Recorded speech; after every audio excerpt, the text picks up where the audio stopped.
Assalamualaikum warahmatullahi wabarakatuh. Pada kesempatan kali ini, saya akan memaparkan tugas saya, koneksi antar materi, kesimpulan dan refleksi pemikiran Ki Hajar Dewantara, modul 1.1, tugas 1.1A8. Disusun oleh Iman Rosikin Bayu Aji, calon guru penggerak Angkatan 6, Kabupaten Purbalingga, Jawa Tengah. Sebelum mempelajari konsep pemikiran Ki Hajar Dewantara,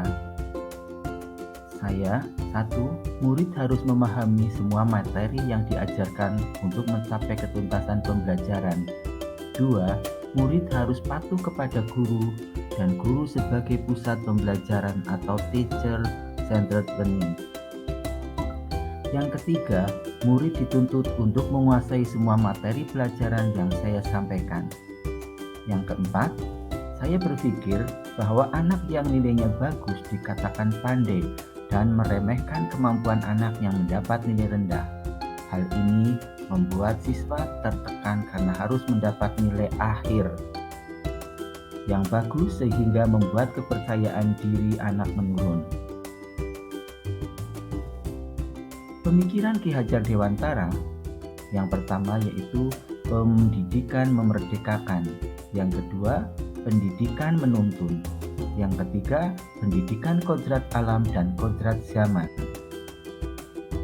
Pendidikan yang memerdekakan membuat siswa belajar tanpa tekanan sesuai dengan karakteristik dan kemampuan anak. Mereka mempunyai gaya belajar yang beraneka ragam seperti audio, visual, dan audiovisual, bahkan sampai pada kinestetik. Tugas guru mendesain pembelajaran yang mampu mengakomodir gaya belajar anak yang beraneka ragam tersebut. Strategi yang saya lakukan adalah mengidentifikasi karakteristik siswa, mengetahui hambatan, kemajuan, dan tingkat perkembangan siswa dalam belajar. Pendidikan yang menuntun, saya menyadari bahwa sebagai guru hendaknya tidak memaksakan kehendak kita untuk dapat diikuti oleh anak dengan memberikan materi kepada siswa tanpa memperhatikan kemampuan dan bakat siswa yang dapat membuatnya tertekan. Guru harus menuntun siswa sesuai bakat, minat, dan kemampuannya. Oleh karena itu, saya berusaha untuk menciptakan suasana belajar yang menyenangkan, apalagi pada tingkat sekolah dasar yang memang masanya anak untuk bermain dan mengembangkan potensi yang ada pada dirinya. Pendidikan sesuai kodrat alam dan zaman. Saya semakin memahami dan menyadari bahwa setiap anak itu unik.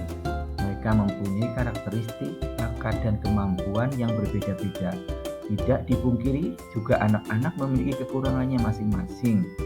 Namun, saya yakin dan percaya bahwa dengan memberikan kepercayaan, arahan, dan menggali lebih jauh, maka potensi pada diri anak dapat muncul dan mencapai tingkat yang terbaik dengan memperhatikan kodrat alam dan kodrat zaman tentunya.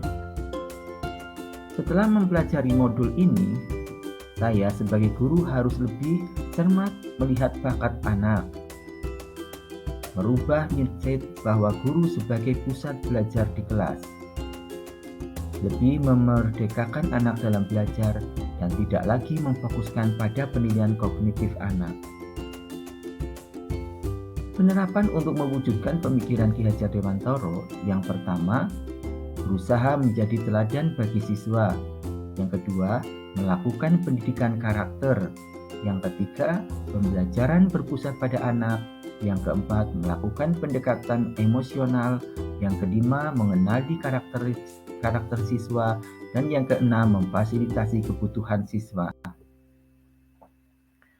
Yang bisa segera saya terapkan agar mencerminkan pemikiran Ki Hajar Dewantara, yang pertama, menerapkan student-centered learning atau berpusat pada siswa.